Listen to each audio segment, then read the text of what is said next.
بسم اللہ الرحمن الرحیم۔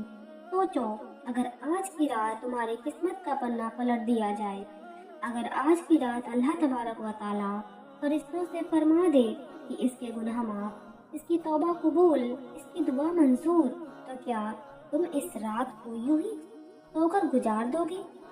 سلام ہو اس مقدس رات پر جسے لوگ شب برات کہتے ہیں، اور آپ دیکھ رہے ہیں ہمارا چینل جعفری وائس۔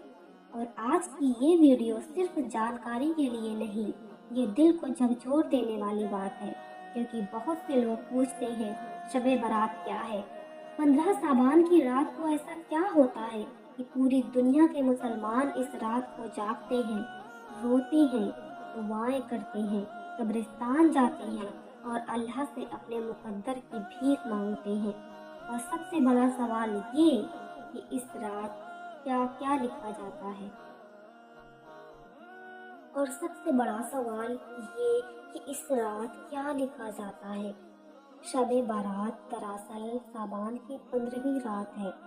برات کا مطلب ہوتا ہے چھٹکارا، آزادی، بخشش، یعنی وہ رات جس میں اللہ پاک اپنے بندوں کو جہنم سے آزادی کا پروانہ عطا کرتا ہے۔ یہ وہی رات ہے جس کے بارے میں بزرگوں نے کہا کہ یہ رات رحمت، مغفرت اور نجات کی رات ہے۔ حدیثوں میں آتا ہے کہ اس رات اللہ تعالیٰ آسمانی دنیا پر نزول فرماتا ہے اور فرماتا ہے کہ ہے کوئی معافی مانگنے والا کہ میں اسے معاف کر دوں، اور ہے کوئی روزی مانگنے والا کہ میں اسے عطا کر دوں، ہے کوئی بیمار کہ میں اسے شفا دے دوں، ہے کوئی پریشان کہ میں اس کی پریشانی دور کر دوں۔ اور یہ اعلان صبح تک چلتا رہتا ہے۔ اب سمجھو، یہ کوئی معمولی رات نہیں ہے، یہ وہ رات ہے جس میں اگلے 1 سال کا پورا حساب لکھا جاتا ہے۔ اب سمجھو، یہ کوئی معمولی رات نہیں ہے، یہ وہ رات ہے جس میں اگلے 1 سال کا پورا حساب لکھا جاتا ہے۔ کون پیدا ہوگا، کون دنیا سے جائے گا، کسے کتنی روزی ملے گی، کون بیمار پڑے گا، کون سے گھر میں خوشیاں آئیں گی، کون سے گھر میں امتحان، سب کچھ اللہ کے حکم سے اس رات فرشتوں کے سپرد کر دیا جاتا ہے۔ یہی وجہ ہے کہ اس رات کو لوگ لیلۃ المبارک بھی کہتے ہیں۔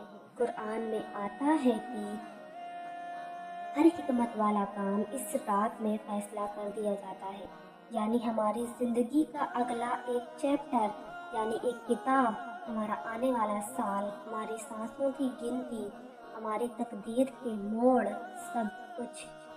اب ذرا اپنے دل سے پوچھو، اگر آج کی رات لکھا جانا ہے کہ اگلے سال تمہاری حالات کیا ہوگی، تو کیا تم اللہ کے سامنے ہاتھ اٹھا کر نہیں کھڑے ہونا چاہو گے؟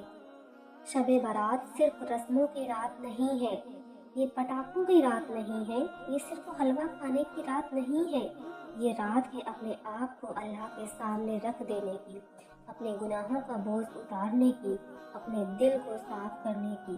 اس رات کی سب سے بڑی خوبی یہ ہے کہ اللہ تعالیٰ بنا کسی وسیلے کے، بنا کسی روک ٹوک کے اپنے بندے کو معاف کرتا ہے، سوائے کچھ لوگوں کے جن کے دل میں کینہ ہو، رشتہ توڑنے والے، ضد میں ڈوبے ہوئے لوگ۔ اس رات سب سے پہلے اپنے دل کو صاف کرنا ضروری ہے۔ 15 شعبان کی رات کو کیا لکھا جاتا ہے؟ یہ سوال بہت لوگ پوچھتے ہیں۔ تو سنو، اس رات اعمال نامہ اٹھایا جاتا ہے، فرشتے اللہ کے حکم سے لکھتے ہیں کہ کون زندہ رہے گا، کون موت کے قریب آئے گا، اس کی دعا کب قبول ہوگی، اس کی توبہ کب منظور ہوگی، اس کے لیے آسانیاں، اس کے لیے امتحان۔ لیکن یاد رکھو، تقدیر پتھر کی پر لکیر نہیں ہوتی، دعا تقدیر بدل دیتی ہے، آنسو قلم کی سیاہی بن جاتی ہے، اور سجدہ وہ جگہ ہے جہاں لکھی ہوئی تقدیر بھی بدل سکتی ہے۔ اسی لیے شب برات میں دعا کو بہت اہم مانا جاتا ہے۔ اس رات اللہ سے کھل کر بات کرنے کا موقع ہے۔ کوئی لمبی چوڑی الفاظ ضروری نہیں ہے، بس دل سے نکلی آہ، بس شرمندگی کے آنسو، بس یہ کہنا، اے اللہ، مجھ سے بہت غلطیاں ہو گئی۔ اس رات نبی کریم صلی اللہ علیہ وسلم